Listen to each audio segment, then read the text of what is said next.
मेरे बच्चे, यदि तुम्हारी आँखों के सामने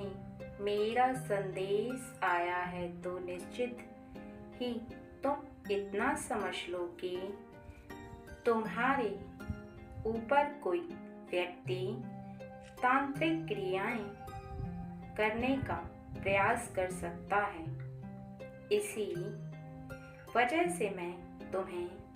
आगाह करने आई हूँ और बताने आई हूँ कि वह कौन है। वह व्यक्ति जो तुम्हारे ऊपर तांत्रिक क्रियाएं करवाना चाहता है, तुम्हारे जीवन की सुरक्षा और तुम्हारी सुरक्षा मेरी जिम्मेदारी है। अर्थात मेरा कर्तव्य है कि मैं तुम्हारी रक्षा करूं और तुम्हारे जीवन में होने वाली समस्या आकर तुम्हें कुछ बताना चाहती हूँ। हर बात से अवगत कराना चाहती हूँ। यदि तुम आज बात को समझ गए तो निश्चित ही अपने जीवन में बहुत सारी ऐसी परेशानी से बच जाओगे, क्योंकि किसी व्यक्ति के द्वारा हो सकता है कि तुम्हारे जीवन में कोई गलत करे और तुम ऐसी दुविधाओं में फंस जाओ। तुम्हें इस बात को समझना अत्यंत आवश्यक है कि कभी भी कोई ऐसा व्यक्ति जो कि तुम्हारे जीवन में दिखने में बहुत ही ज़्यादा साधारण तुम्हें दिखाई दे रहा है, अर्थात तुम्हारे जीवन में वह पीठ पीछे कुछ ऐसे कार्यों को करना प्रारंभ कर देता है जो कि तुम्हें दिखाई तो नहीं देता, लेकिन उसकी क्रियाकलापों से तुम्हारे जीवन में तुम्हें भारी नुकसान होता है। अर्थात तुम्हारे जीवन में कुछ ऐसी शक्तियों के द्वारा तुम्हारी खुशियों को बांधकर और तुम्हें परेशानी में धकेलने का प्रयास करता है। पर ऐसा ही एक व्यक्ति तुम्हारे जीवन में शीघ्र ही ऐसा कुछ करने की योजना बना रहा है, लेकिन तुम यदि आज मेरे इस संदेश को पूर्ण रूप से सुन लेते हो तो निश्चित ही तुम उस व्यक्ति से बच जाओगे और तुम उसे रोक भी पाओगे, क्योंकि किसी के कार्य करने से पहले उसे रोक देना अत्यंत आवश्यक होता है। लेकिन इसके पहले तुम्हें उसके बारे में ज्ञात होना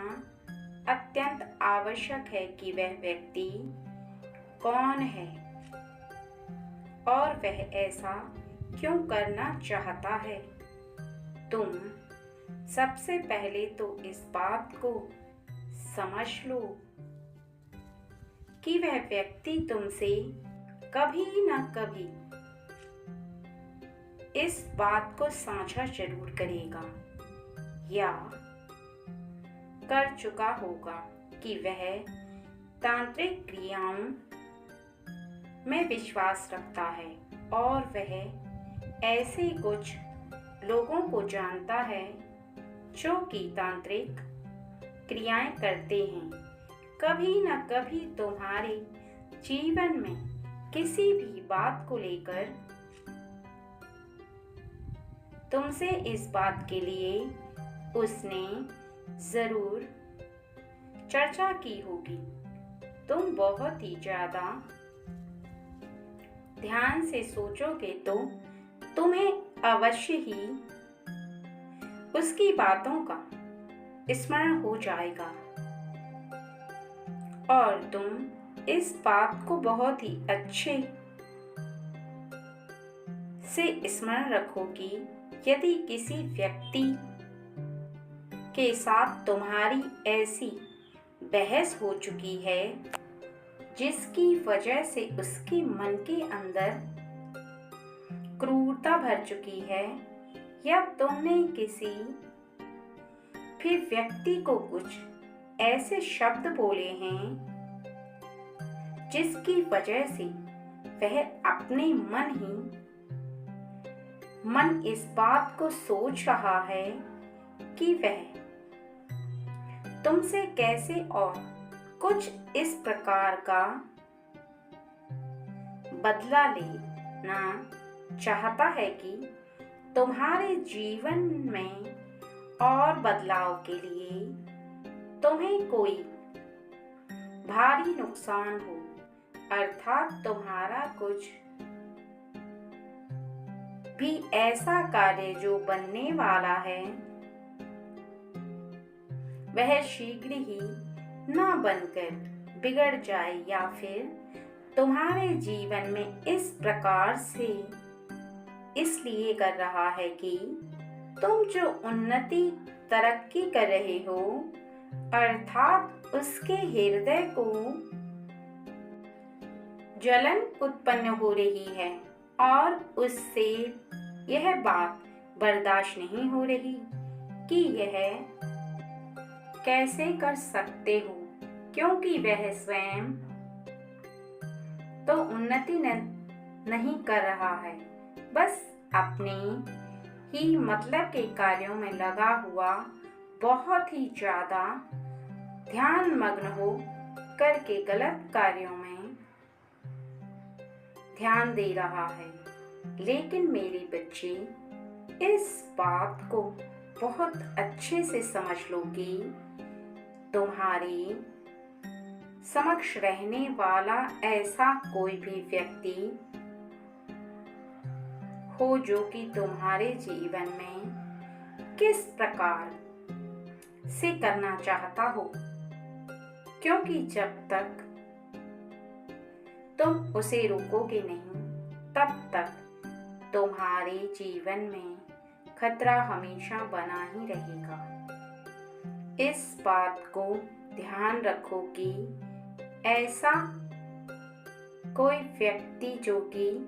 तुम्हारे समक्ष कभी इस प्रकार की बातें कर चुका हो, उस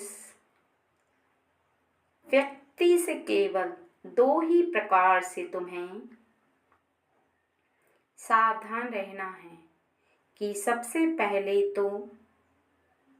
तुम्हें उसे अपने घर में प्रवेश नहीं करने देना है, क्योंकि वह तुम्हारे घर में आकर कोई ऐसी चीज फेंक सकता है या कोई ऐसी चीज रख सकता है, और दूसरा यह कि उसके द्वारा दी हुई